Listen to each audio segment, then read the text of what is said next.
Video games can be a powerful tool for empathy. More so than other media, video games are unique in their ability to craft empathy by making you the main character. One series that's adopted this as its central mechanic is Life is Strange.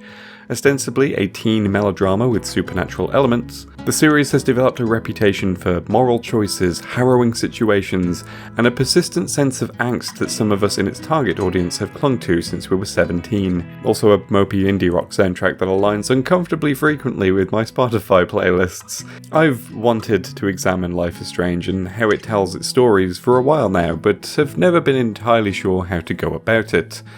And then I played the latest game, and now, here we are, talking about Life is Strange, True Colours. Because while fostering empathy in the player has always been at the heart of the series, True Colours takes it even further by turning it into a superpower. And that's what today's episode of Chapter Select is all about, examining how Life is Strange True Colours builds a story entirely around the concept of empathy and how its interactivity is important to that goal. As always, this video is full of spoilers for the entire game, so please feel free to duck out now and come back after you've played the game. And if you're the kind of indie hipster who played this almost immediately on launch, then you're all good. Let's analyse Life is Strange, True Colours.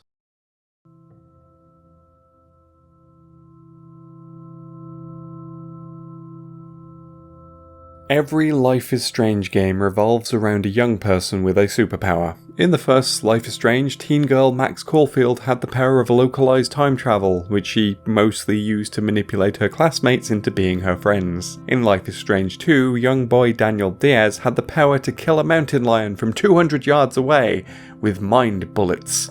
That's telekinesis then. In True Colours, young woman Alex Chen has the Captain Planet power of heart.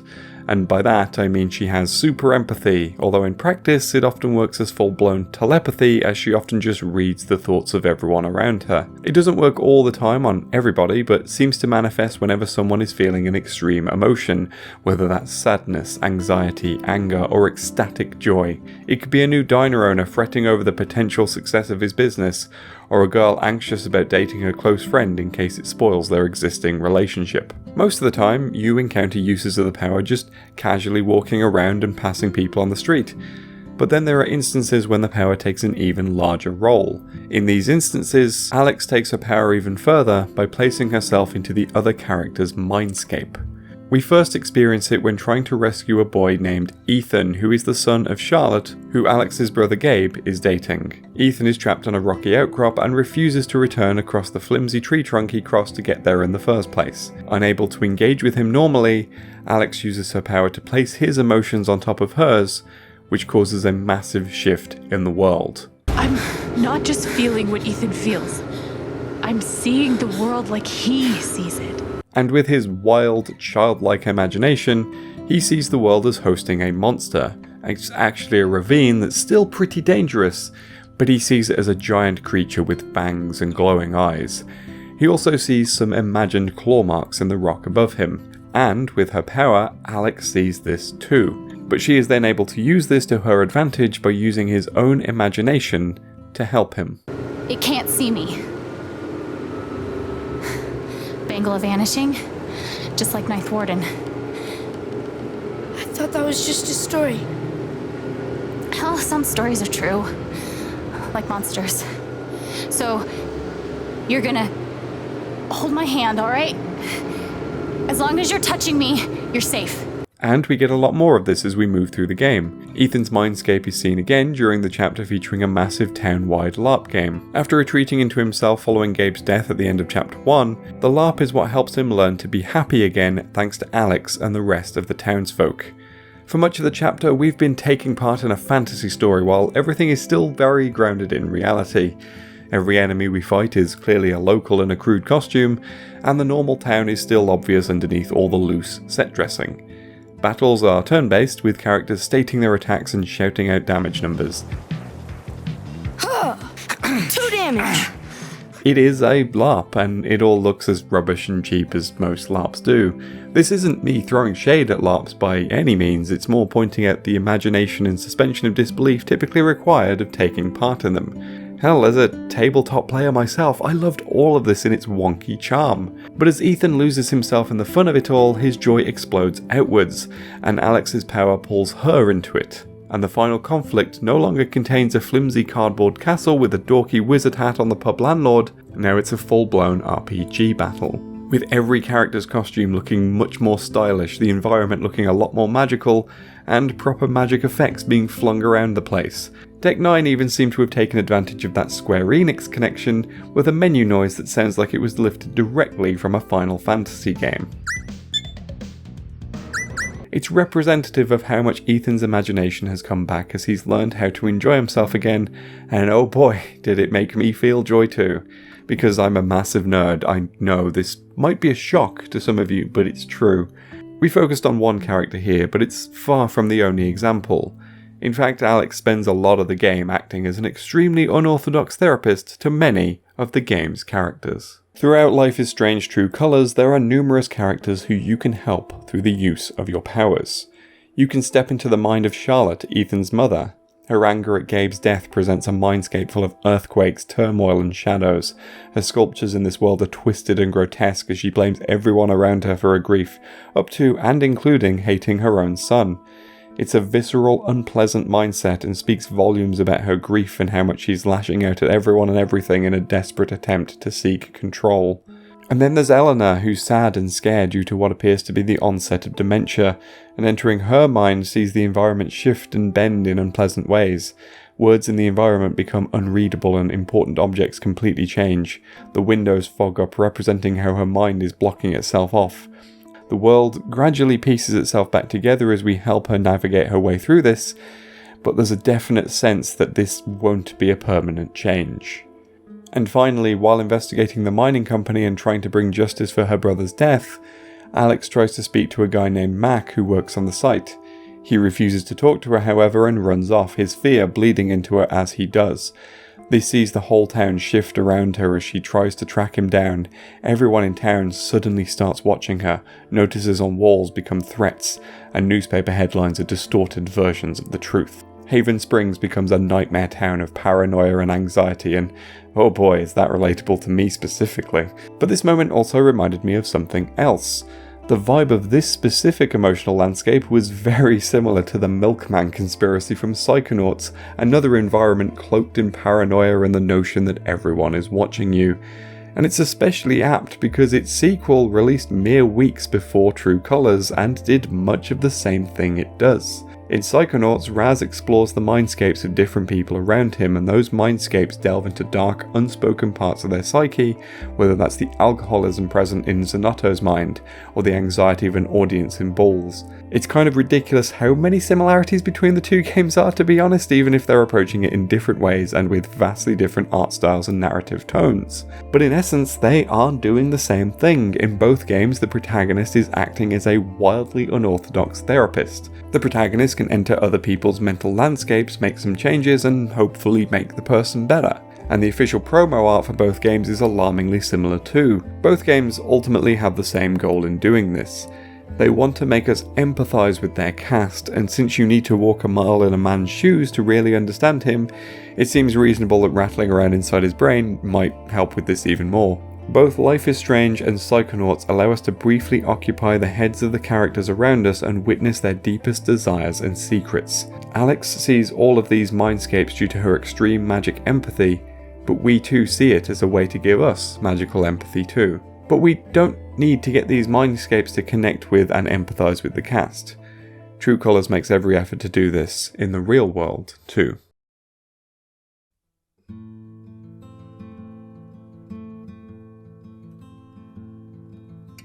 The game takes place in Haven Springs, a small mining town in the mountains of Colorado. It is a gorgeous, wonderful place. Flower displays line the streets, the buildings all have a comfy, rustic style, and everyone we meet is so welcoming and friendly. We're greeted by an amiable flower lady, get to poke around a cool record store, and we're instantly handed an apartment and a job thanks to the local friendly barkeep, Jed, because landlords are famously generous like that. And that apartment, my god is it perfect.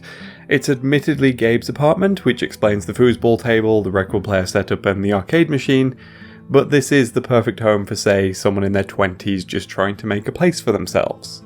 Of course, as someone who grew up in a former mining village, I can confirm that all of this is complete fiction. Trust me, where I grew up was a hole full of broken dreams and a co-op. The most exciting thing to happen to it in the last 20 years since I left was getting a subway.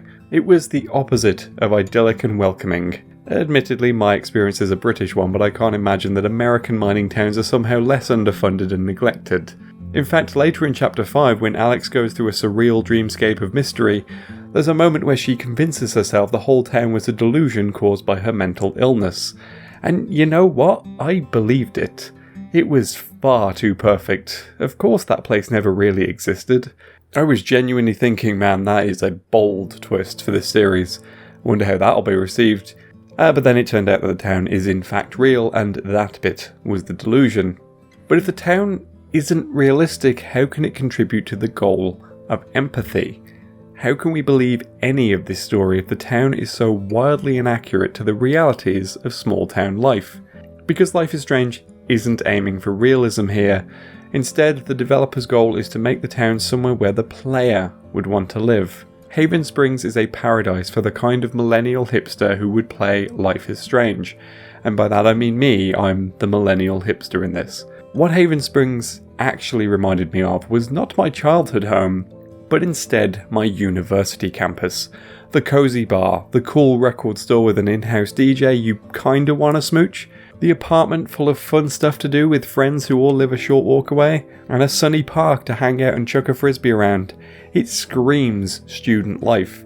The average age of the people we meet in the game also feels disproportionately young and liberal for a small mining town, but would be absolutely in line with the general population of your average student union. Life is Strange has never been a realistic depiction of its subject matter, and instead shapes its environment around the message that it's trying to convey.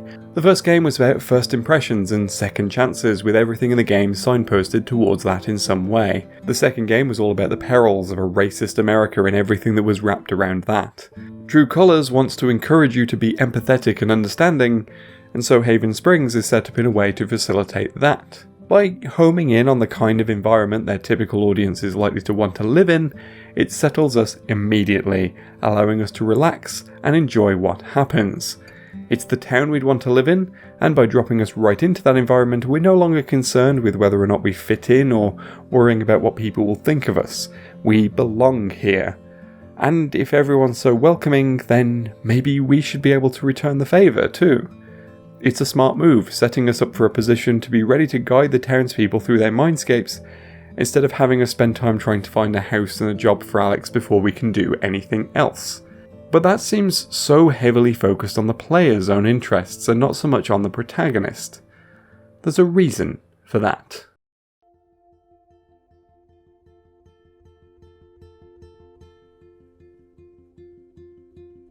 True Colours doesn't really put much emphasis on its protagonist for much of the game. Sure, we play as Alex Chen and she has a backstory and a personality which we delve into through the in-game diary entries, but as the story is told, we learn the bare minimum. Of all the characters whose mindscapes we navigate, she's the last one. Naturally, her mindscape is the largest, taking up a good half of the final chapter's runtime, and we learn a lot about Alex, much of which we saw glimpses of throughout the game, but it's only the end of the game where we see how much these aspects have shaped her. We get to see her mother dying in a hospital bed, upsetting Alex at such a young age. We see her bounced around the foster care system, constantly judged and ostracised for fickle reasons. And we also get to see her troubled life with her father and brother, where she'd hide away listening to music for comfort in a scene that ends up feeling a little bit too much like the video to Stand by Eminem for my liking. I mean, seriously, you could have used any other song for this bit, but you used Thank You by Dido. It was very easy to make that connection. But the question is, why wait until the final chapter of the game to show all of this to us? In a game about empathy, why leave it so late to learn about our protagonist's entire life? Prior to this, we know she's in a facility at the start of the game, and released to go and live with her brother Gabe in Haven Springs. We know that he's been searching the foster system for her. We know her powers have already manifested and caused problems within the facility, because they almost caused issues in the town shortly after her arrival too. But all of this kinda remains vague. We're left to fill in the blanks otherwise. And I would argue this is deliberate. Because Life is Strange is all about choices and has been since the very beginning. And just like how the town exists largely for the franchise's audience to put themselves into the game's choices allow the same goal. By leaving a lot of Alex out in the early stages of the game, we end up placing ourselves in the gaps when it comes to making choices. So when offered to tell Eleanor about the death of Gabe, an incident she's forgotten about due to her dementia, I chose to gently inform her so that she could process it at a time when she was already processing her deteriorating mental state. I did this so she could potentially use this as a moment to seek help now while she's still somewhat lucid, versus the temporary comfort of keeping Gabe's death secret in a way that could lead to greater problems down the line. Because that's a choice that I probably would have made in that situation. When offered to forgive Mac for his involvement in Gabe's death, I did so because the clues we'd been given made it clear he tried to do the right thing, but got silenced. We got to see his mind state, and despite his general asshole nature otherwise, it was clear that he didn't need to be kicked while he was down, because he wasn't actually at fault. But on the flip side of this, I refused to sympathise with his abusive behaviour towards his girlfriend Riley, and encouraged them to break up so that he could work on himself instead of dragging her down with him, both of which were decisions I made based on my own personal experiences and opinions, and not Alex's. It's also why I chose the romance option that I did, because you get the option of nature boy himbo Ryan and nerdy rock chick Steph. Some players chose Steph due to the fact that she's a recurring character from the first game's prequel, Before the Storm, so the familiarity led to an instant connection. As someone who's never played Before the Storm, I chose Steph because, aside from her obviously incompatible sexuality, she's kind of exactly my type. She's a DJ, she does roleplay, she looks good in a witch hat. It was not a hard choice to make. But then, by throwing us straight into Alex's past at the end of the game, it asks you to look back and reflect on the choices that you made. Sure, Alex starts the game in a position to start a new life with a new direction, but her past choices are certainly going to have an impact on her future ones too. It makes you wonder if those choices would make sense with what you've just seen. Perhaps the girl who dove into music as a comfort would absolutely find romance with a girl who plays and sells music for a living, but maybe she'd be a lot less sympathetic to Mac due to trauma from other kids in the foster system that she clashed with. It's not the first time the franchise has done this, of course, since the first game saw you making a million choices for Max and then had you wander through a nightmare dimension outside time to consider the consequences of those choices. And it serves the same purpose in True Colours, in making you consider the character you're playing and how appropriate your choices have been for them this whole time. Only now, it ties in with the game's themes of empathy even more, and is turning that sense of empathy back onto the protagonist herself. In addition, leaving the chapter until later is symbolic of how empaths in real life often need to remind themselves that it's okay to focus on themselves for a bit instead of putting all their effort into other people. Alex spends so much of the game working on other people's problems, but she never stops to deal with her own grief over her brother's death, and never truly faces the trauma of being bounced around the foster system, until the end of the game when she reaches both a literal and figurative low point, and is essentially forced to work on herself. In essence, it places us not just in Alex's head, but in the general mindset of the empath. We've spent so much time working on others but not on our protagonist, who is in essence us. But also on a meta level, the game is almost asking us why we're spending so much time working on the problems of fictional video game people instead of considering if we need to work on ourselves. Which is perhaps why all this matters in the first place.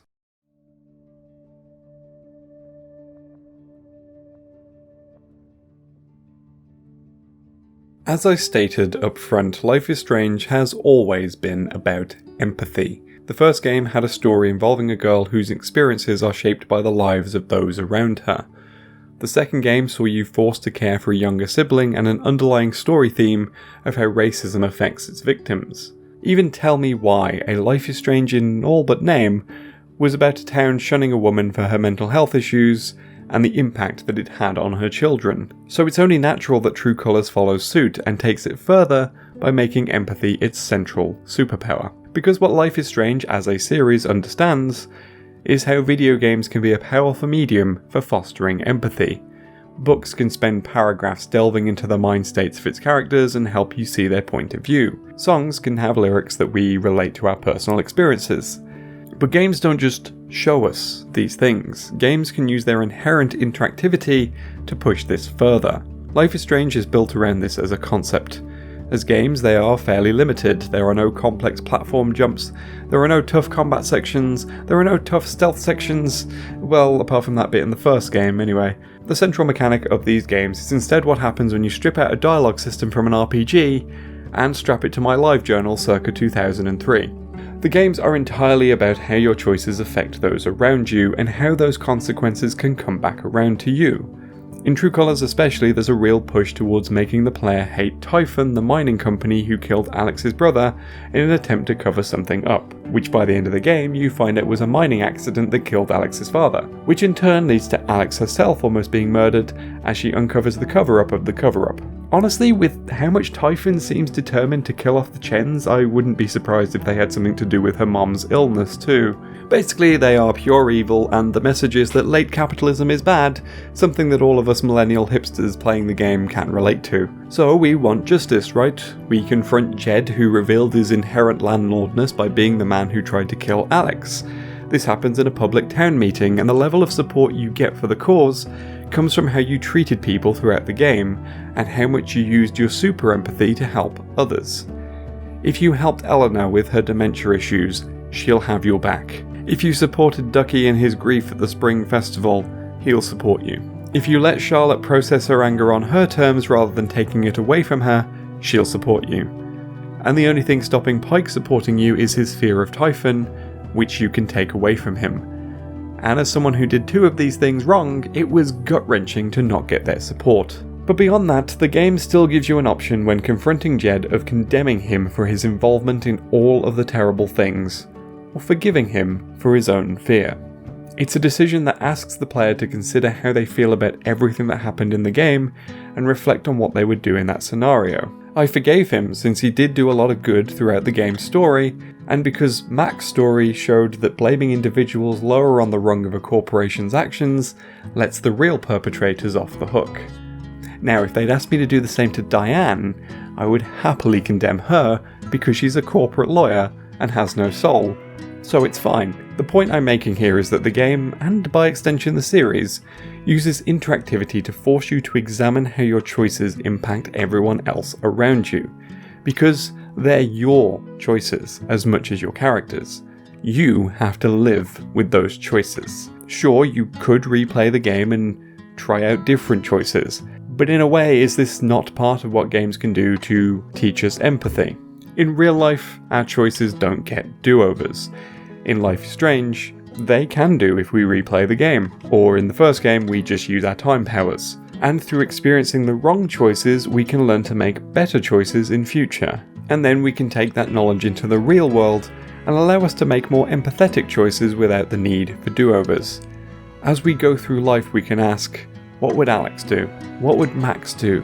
What would Sean do? It's a pure distillation of how games as a medium can tell emotional stories that resonate just that little bit more with us, because rather than simply observing someone else's story, we are participating in it. It's what I love about the Life is Strange series, and why they resonate so much with me and the rest of its audience. It's what makes games so powerful as a narrative medium. You help shape the story, and with the right stories, they can help us to see our true colours shining through. And that is why I love them. When you were here before, couldn't look you in the eye.